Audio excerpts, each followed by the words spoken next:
higit sa lahat, kailangan maging open na sa mga innovation, sa mga Zoom meetings na. So today napakaganda ng pag-uusapan natin kasi this is all about kung walang time pumunta pag-uusapan natin ito lahat. Yan ka, alam mo na, naghahanap ka ng opportunity ang iyong prospect sa office.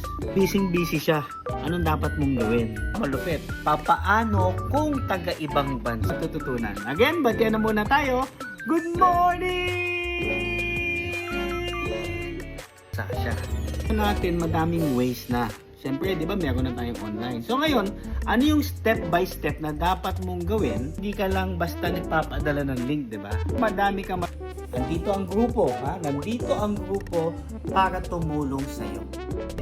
Huwag kang mahihiya kasi maraming tutulong sa iyo.